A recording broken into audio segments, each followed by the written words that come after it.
જરા વિચારો તો શું થાય જો આપણો આખું શરીર એક વિશાળ અત્યાધુનિક કોર્પોરેશન દ્વારા ચલાવવામાં આવતું હોય, એક એવી કંપની જે ક્યારે અટકતી નથી, ક્યારે ઊંઘતી નથી અને દર સેકન્ડે અંદર વાતચીત કરતી રહે છે.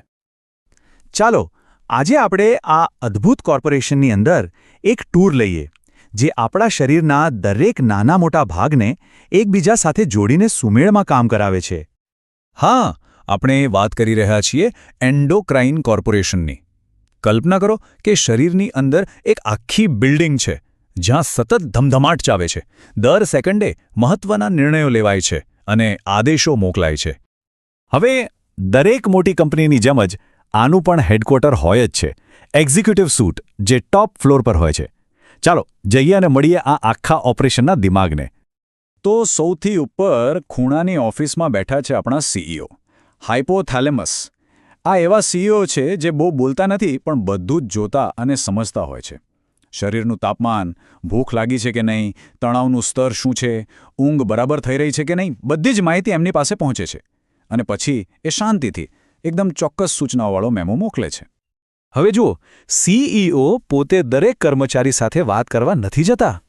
એ માટે એમની પાસે છે એક જનરલ મેનેજર, પિચ્યુટેરી ગ્રંથિ.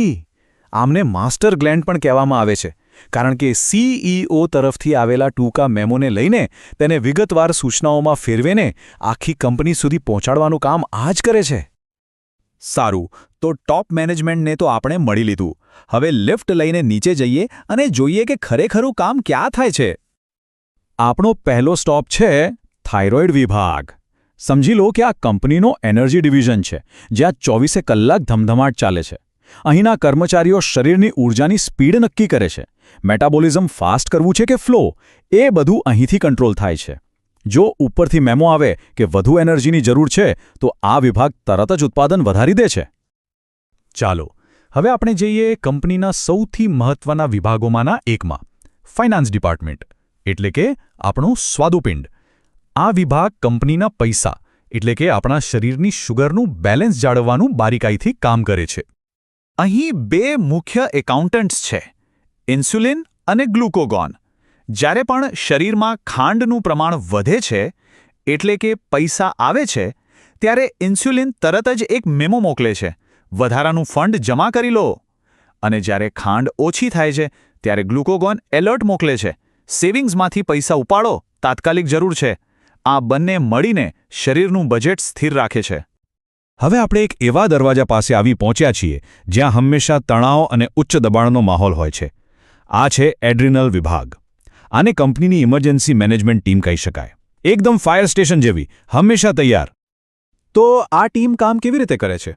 જુઓ, જેવો કોઈ ખતરો દેખાય એટલે કે સ્ટ્રેસ આવે, તરત જ એડ્રેનાલિન નામનો એક ઇમરજન્સી અલર્ટ જાય છે.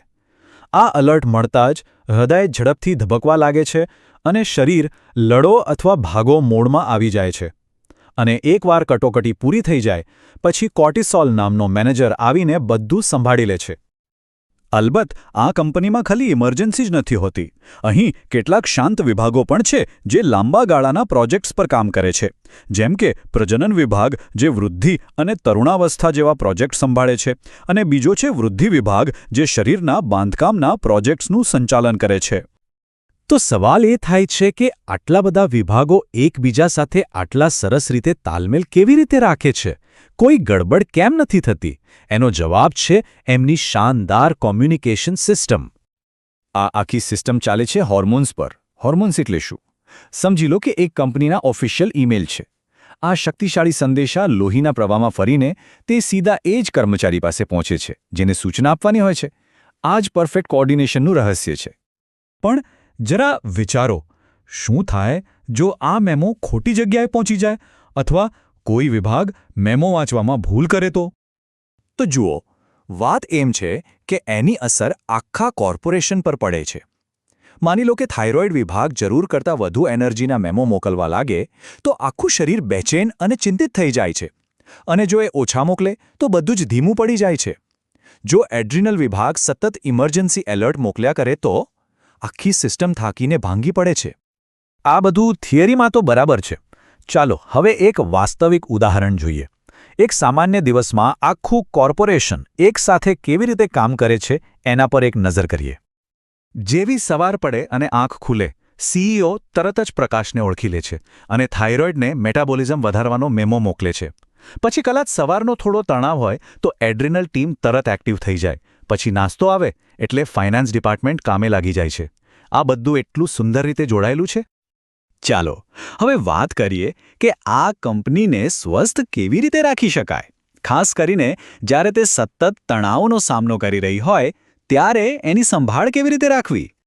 ખતરો એ છે કે જો ઇમરજન્સી ટીમ સતત હાઈ અલર્ટ પર રહે તો શું થાય? આખી કંપની થાકી જાય છે, અસંતુલિત થઈ જાય છે, ફાઇનાન્સ વિભાગ પર દબાણ આવે છે, એનર્જી વિભાગ ગૂંચવાઈ જાય છે. આ જ કારણ છે કે લાંબા સમયનો તણાવ શરીરના દરેક ભાગને નુકસાન પહોંચાડે છે. પણ અહીં એક ખૂબ જ સારી વાત છે. આપણી આ એન્ડોક્રાઇન કંપની ગજબની મજબૂત છે. એને પોતાને ઠીક કરતા આવડે છે. બસ એને થોડી મદદની જરૂર છે. થોડો આરામ, સારો ખોરાક, સૂર્યપ્રકાશ અને શાંત શ્વાસ. આ એનું રીસેટ બટન છે. આ કરવાથી આખું કોર્પોરેશન ફરીથી પોતાના ટ્રેક પર આવી જાય છે. અને અંતે આ વાત ખરેખર અદ્ભુત છે. આપણું શરીર માત્ર હાડકાં અને માંસનું બનેલું મશીન નથી. તે એક જીવંત કોર્પોરેશન છે જે હોર્મોન્સ જેવા નિષ્ણાત નેતાઓ દ્વારા ચલાવવામાં આવે છે. આપણે જે પણ લાગણી અનુભવીએ છીએ, હૃદયનો દરેક ધબકાર, દરેક વિચાર, એ આપણા એન્ડોક્રાઇન કંપનીમાં કોકે મંજૂર કર્યો છે.